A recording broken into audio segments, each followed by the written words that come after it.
Good afternoon, ladies and gentlemen. We are live here at my coffee shop in East Lake. I am Paula G, and SRN is on point today as we welcome Miss Jules Johnson. Jules, thank you so much for being with us. Thank you. I appreciate it. I do. It's an honor. So you've got a lot going on. You have this amazing film that's coming, this play, this production that's coming up. Tell us a little bit about it. Okay, so Lee Stage Productions is putting together a stage play, and we're supposed to kick it off 2017. And it's Father-The Untold Story. And it is about the effects of growing up fatherless in our culture and our society. And it shows the mother having kids. So there's not a father in her life. The kid's father is not there, and it shows the effects of the next generation of a father not being there. So it's going to be a really deep story.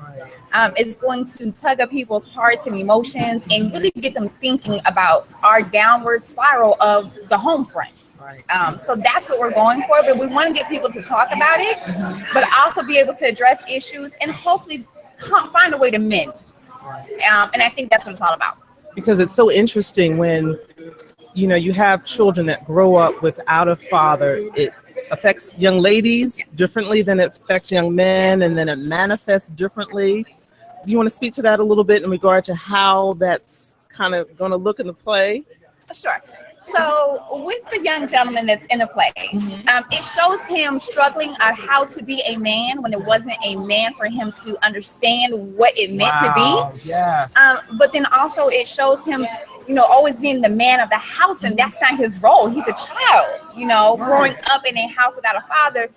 So every time we make our boys be the man of the house before they're men, how can you expect that? And we hear that a lot. A lot of moms, oh, my son, he's the man of the house. That's way too much pressure to put on a young man, and especially when he doesn't have a role model to follow. It's a lot of pressure for them to be a man of the house when they don't know what a man looks like. A good man, a good one. And we always play with that, a good man, a bad man.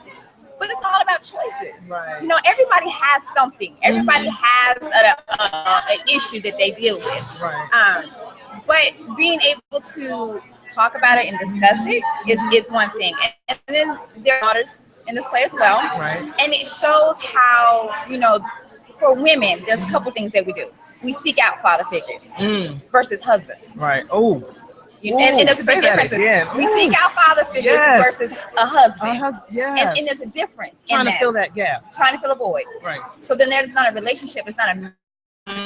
And how can you marry somebody that is not a marriage? It's not a husband. And then that man coming into it may come into it having not grown up without a father. Right. Right.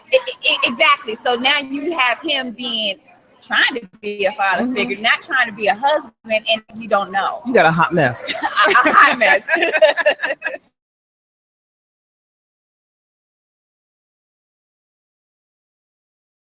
The children's father because he's just a cash machine.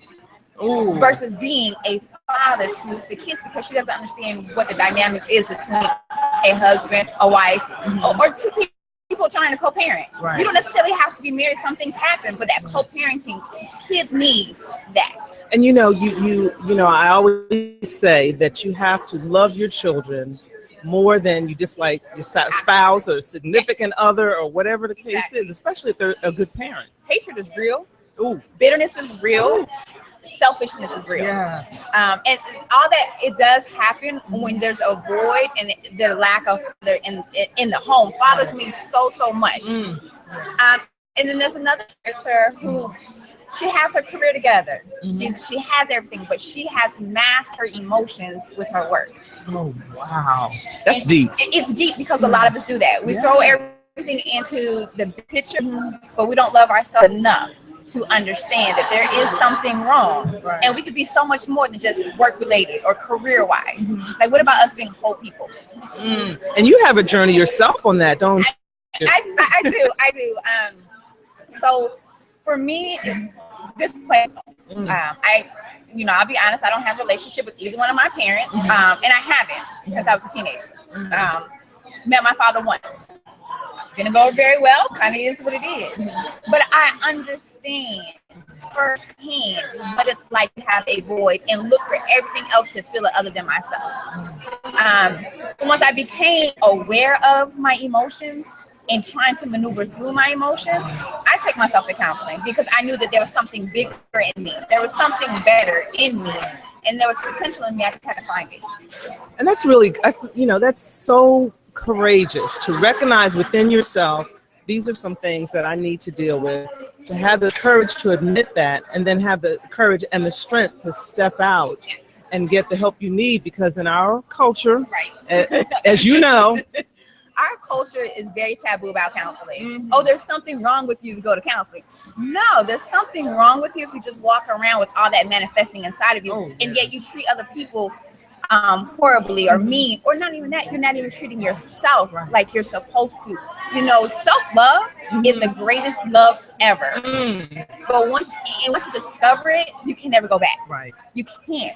But once you find the reason why you are low self-esteem, low confidence, why you're hating yourself so much, then you can learn how to block them. It's like peeling back the layers, going back and peeling back the layers, which is very painful because you're going back through that journey.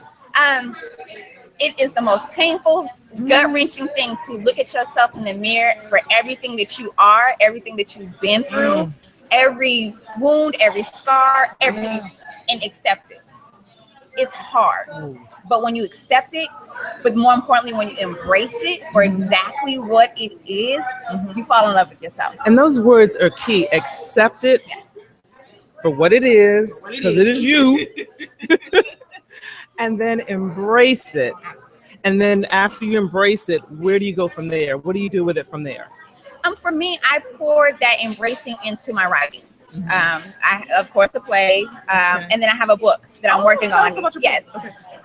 So I haven't got a title yet. That's probably the last thing I do. But it's basically taking all of these things that I've gone through, my family dynamics, being abused physically and sexually and emotionally. It's and going through the journey of peeling back every layer that I have, unearthing every wound, every scar. And basically shutting down to the rawness of me, and then falling in love with me and getting to this point of I love her, and I do, and it shows so much difference. 10, 15 years ago, but I don't like her. Wow. But the book is, and it's inspirational, motivational. It's just something to say, you're not the only one that's going through this journey, but on the other side of that it's a world of awesomeness. What a brave and powerful journey. You are going to bless a whole lot of people. Now, how can our audience reach out to you, find out more about the play and so forth? I'm definitely on all social media. Jules J for Facebook, Jules J, or Jules Johnson, I should say. For Instagram, Jules J 1878. The Sadie Productions, that's the company that I write for. You can also email me, julesj1878@gmail.com, because I like to hear from people. I'm open to motivational speaking, coming and talking to people, and just understanding that, there's something on the other side, and it's awesome. It definitely is. And, we could talk all day, but, they're giving us the signal. So, ladies and gentlemen, Miss Jules Johnson here at My Coffee Shop, East Lake, Atlanta, Survival Radio Network.